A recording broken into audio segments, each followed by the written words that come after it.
Hello everybody and welcome back to another episode here from GuigLit.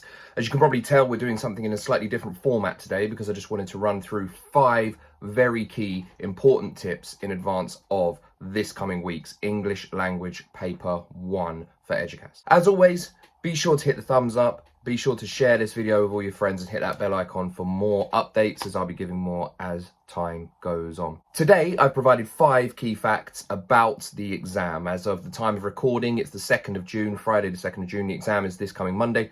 So I want to break it down into the 5 most simple things you can remember in advance of that exam. Number 1, what you want to make sure you do before anything else in the exam is you want to grab a ruler, you want to grab a pen, and you want to rule off the actual extract you're provided. Now that's really important because what you'll be able to do there is define it by the questions. So for example, question 1 is read lines 1 to 6, you rule off where 6 comes in. Question 2 is read lines 7 to 24, you rule off. Now, why is this important? It's important because it gives you a very clear expectation of where each question lands in that paper. Cannot stress that enough. It's so important to make sure you do that. Just help guide your own reading and guide your own answers. Secondly, as well, make sure that you are planning ahead. So this paper is written in such a way that the questions get progressively harder as you go. So your rough rule of thumb should be it's 1 minute per mark. Don't forget the GuigLit guarantee, drop a comment and I will get back to every single one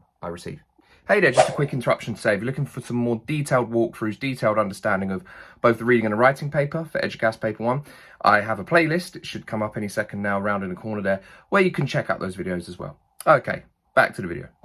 Okay, so tip number 3. Understand that with that sense of increasing difficulty, you need to provide more, okay? So it's in all well and good listing. And by the way, question 1 is list 5 things. Always list, always bullet point. And you can provide more than 5. You can put 7, you can put 8. But understand that you've given yourself enough time to access the last questions, particularly those 10 markers. Tip 4 comes down to the quotes, okay? For a 10 marker, you're looking for roughly 7 quotes and 2, maybe 3 instances of what I call mini digs, digging deeper down into the actual quotes themselves. That's really important, but you have to make sure, just quote marks around the quotes as well. Don't do something as silly or sleight of hand as not putting quote marks in. You don't want to give any excuse to not be awarded those marks. I think that's absolutely vital. And the 5th and final tip is kind of broken down into 5 mini tips themselves, and it's about the fiction writing task. 40 marks. It's the single biggest task that you will do for the exam itself, and a good fiction writing piece does the following. First of all, it will have 1 or 2 characters maximum. Don't drown it in characters. 1 main character, maybe another character to bat off them. You know, someone who's maybe an antagonistic force, like a head teacher or something like that, works really well. 2, make it relatable. The best ones are ones that deal with a relatable issue, concern or thought. That's really important. 3, it should always take place in a short time frame. All right, it should be in a morning, it should be in an afternoon. That sort of thing is really useful. 4, go for a clear ending. Please avoid cliffhangers. You've got to remember, your examiner's going to be marking hundreds of these, right?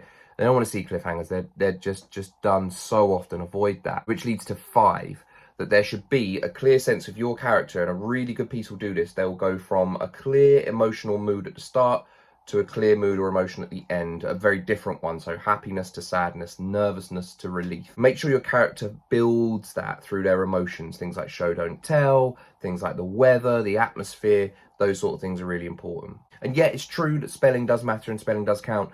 It's only a small fraction of the whole thing though. So don't feel shy of trying to use ambitious vocabulary where you can. It only counts for a very small amount.